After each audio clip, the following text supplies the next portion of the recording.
Since the topic of the debt ceiling came out, let me just remind all of us of something that we know very well, and that is our Democratic colleagues can raise the debt limit all by themselves anytime they want, and there's nothing Republicans could do to stop them. The tools have been available to them all year long, and in fact, Republicans have offered to expedite the process. There is only one reason that our Democratic colleagues refuse to use reconciliation to raise the debt limit. And that is because they would have to specify the amount of debt they want to inflict on the American economy. They want to avoid accountability for this terrible spending spree they're engaged in by obfuscating and not specifying a dollar amount. I think we should be very clear about what's going on here.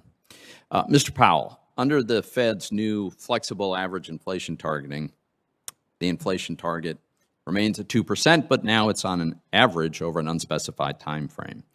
Core PCE, the Fed's preferred inflation metric, is running about above 2% over the past 5 years, nearly 3% over the past 2 years, and 4.1% over the past year.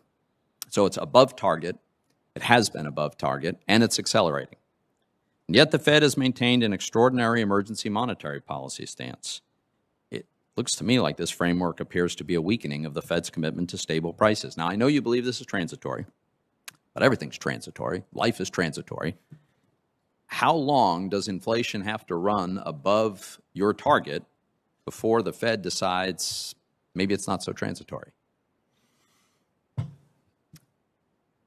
Well, first of all, the test that we've articulated, I think, clearly has been met now.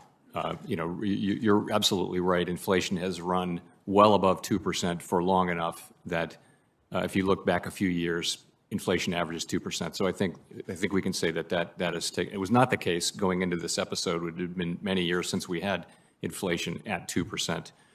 So I think the word transitory has different meanings to different people. To many, it carries a sense of short-lived.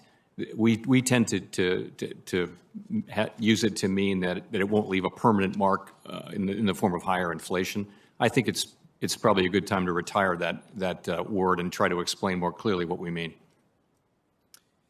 Well, it still strikes me as just extraordinary that the economy it's long past recovery. We're in a full-blown expansion.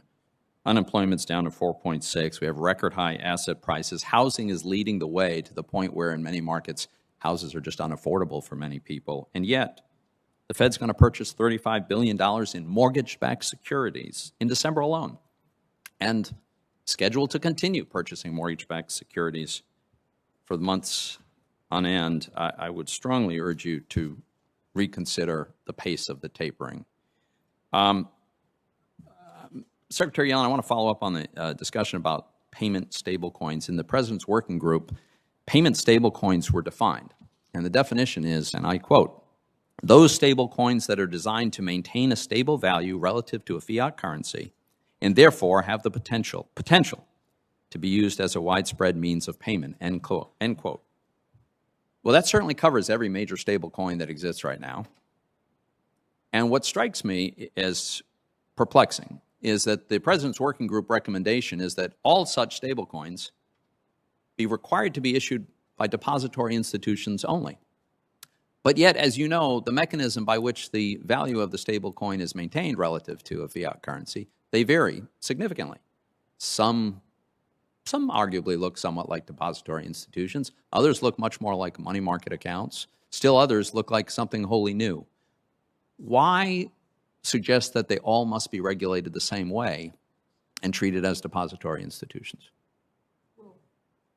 Well, they all have the potential to be used as a means of payment, regardless of how they are used at the outset when they're introduced.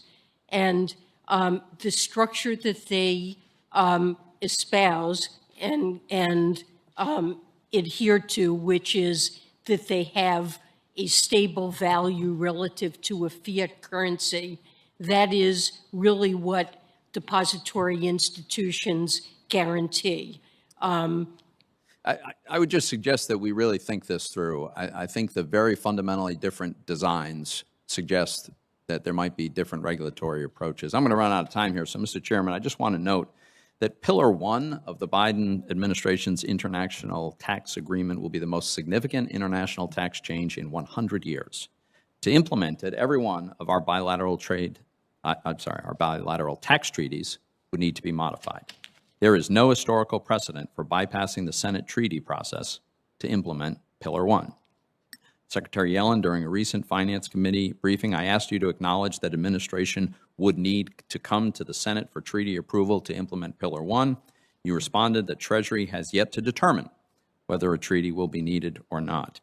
In my view, and that of many of my colleagues, implementing Pillar 1 would require modifications to our existing bilateral tax treaties, and those modifications must be approved by 2/3 of the Senate. The executive branch cannot ignore the Senate on a matter that is clearly our constitutional responsibility. Thank you, Mr. Chairman. Thanks for watching, and if you haven't already, please consider subscribing to our channel. And while you're at it, please leave us a comment. Thank you for watching.